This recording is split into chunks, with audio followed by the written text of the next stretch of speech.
प्रिय दादा, उठा. कॅनव्हा लावलाय, स्टाफ रेडी आहे, दौरा सुद्धा ठरलाय. 8 वाजून गेलेत. एवढा उशिरा कुणी झोपतं का? अजितदादा तर मुळीच नाहीत. दररोज भल्या पहाटे उठून 6लाच घराबाहेर पडणारा आमचा कामाचा माणूस आज एवढा उशीर का झोपून राहिलाय? दादा, काही दुखतंय का? बरं वाटत नाही का? आजारी पडलात का? दादा सुद्धा माणूस आहे आणि रोजच्या धावपळीतून त्यांनाही आरामाची गरज आहे. आम्ही विसरूनच गेलो होतो. तुमचा फोन 24 तास चालू राहिलाच पाहिजे असा आमचा अट्टहास होता. कारण 2-4 तासांसाठी दादा नॉट रिचेबल झाले की महाराष्ट्रात उलथापालथ व्हायची.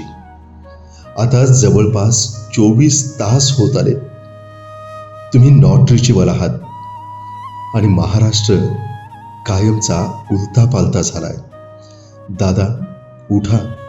तुम्ही कालपासून बारामतीत आहात कळतंय. नियमाप्रमाणे आज सकाळी उठून तुम्ही जनता दरबार घ्यायला पाहिजे. सहयोगच्या दारावर निवेदनं तुमची वाट बघत आहेत. बारामतीकर उठायच्या आधी विकास कामांचा आढावा घ्यायला एक फेरफटका आपल्याला मारायचा आहे. टपरीवरचा चहा पेत आपल्या माणसांना आधार द्यायचा आहे. दादा, उठा. जिल्हा परिषद, पंचायत समितीच्या निवडणुका जवळ आल्यात. प्रचाराचा झंझावात घेऊन महाराष्ट्रभर फिरायचं आहे. लाडक्या बहिणींना भेटायचं आहे, विकासाचं बोलायचं आहे, पत्रकारांची फिरकी घ्यायची आहे, लोकांना हसवायचं आहे. दादा, दादा उठा. सगळं पवार कुटुंब एकत्रित झालंय. बारामतीत जनसागर लोटलाय. तुम्हाला भेटायला आलाय. आपण दरवर्षी भेटतो तसं दिवाळी पाडव्याला. स्टेजवरती सगळे दिसतायत. फक्त आमचा दादा दिसेना. दादा, उठा. अजून बरीच लढाई बाकी आहे. एवढ्यावर थांबून कसं चालेल? तुमच्या स्वप्नातला महाराष्ट्र घडवणं अजून बाकी आहे. तुमच्याशिवाय इथले रस्ते अपूर्ण आहेत. भिंती वळव्यात राहणार नाहीत, मैदानं अस्वच्छ होतील, बागा फुलणार नाहीत. दादा, उठा. बघवत नाही तुम्हाला असं निपचिप पडलेलं. उठा.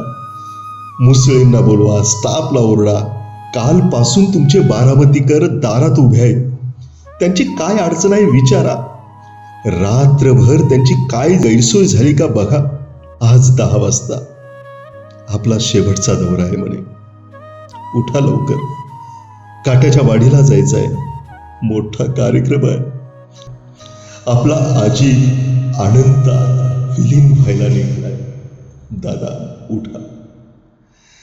दादा, उठा. तुमचाच निखिल घाटगे.